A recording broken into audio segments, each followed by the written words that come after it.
আসসালামু আলাইকুম। আমার নাম কাউসার। আমার বাড়ি ব্রাহ্মণবাড়িয়া, নাসিরনগর থানা, কুন্দা গ্রাম।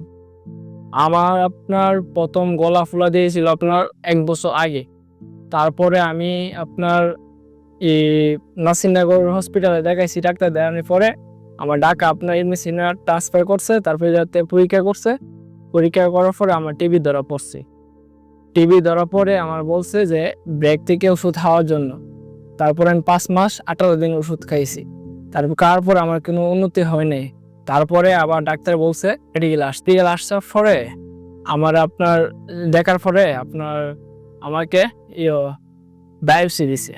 বায়োপসি দেওয়ার পরে বায়োপসি রিপোর্ট এটা ধরা পড়ছে। কাউসার আমাদের নতুন লোকে রোগ নির্ণয় হয়েছে Hodgkin lymphoma, classic Hodgkin lymphoma. ইতিপূর্বে তাকে টিবি রোগী হিসেবে চিকিৎসা করা হয়েছে এবং ৬ মাসে টিবির ওষুধ খেয়েছে। টিবি ওষুধ খাওয়ার পরে তার যখন উন্নতি হয়নি, তখন আরো পরীক্ষা নিরীক্ষা করার পরে আমাদের একজন কলিগ উনি পরীক্ষা নিরীক্ষা করে ডায়াগনোসিস করেছেন যে হজকিন লিম্ফোমা। তারপর উনি আমার কাছে রেফার করেছেন। হজকিন লিম্ফোমা রোগীদের ক্ষেত্রে আমরা এরকম দেখে থাকি যে শুরুতে এটা অনেক বড় বড় হসপিটালে, অনেক নামকরা সেন্টার, দেশের বাইরেও এই ঘটনা ঘটে থাকে যে হজকিন লিম্ফোমার শুরুতে বায়োপসি বা হিস্টোপ্যাথোলজি পরীক্ষা করলে অনেক সময় টিবি বলে ডায়াগনোসিস হয় বা টিবি বলে মনে হয়।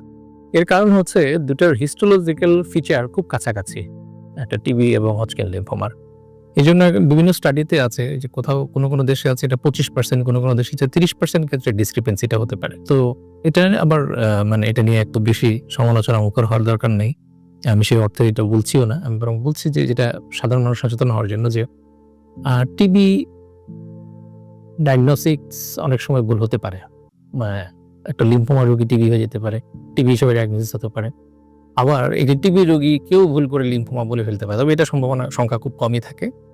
বরং লিম্ফোমা রোগীকে টিবি হিসেবে ডায়াগনোসিস করা এবং সেটাকে টিবি হিসেবে ট্রিটমেন্ট করে এটা কিন্তু আমরা প্রায় পেয়ে থাকি।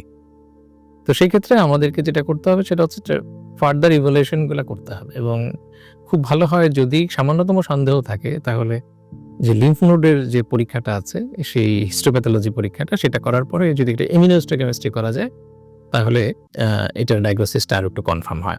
ডাক্তার মোহাম্মদ গুলজার হোসেন স্যার, তাই আন্ডার আছে আমি। এই জায়গায় হসপিটালের মধ্যে যেরকম পরিষ্কার দিক দিয়ে অনেক উন্নত মান, আলহামদুলিল্লাহ ভালো। আমি খুব আশাবাদী কাউসার ঠিকভাবে কেমোথেরাপি নিলে, আমরা চেষ্টা করছি, আমরা তাকে সহযোগিতাও করছি। কাউসার যদি ঠিকমতো কেমোথেরাপি নিতে পারে তাহলে সে পুরোপুরি সুস্থ হয়ে যাওয়ার একটি সম্ভাবনা আছে।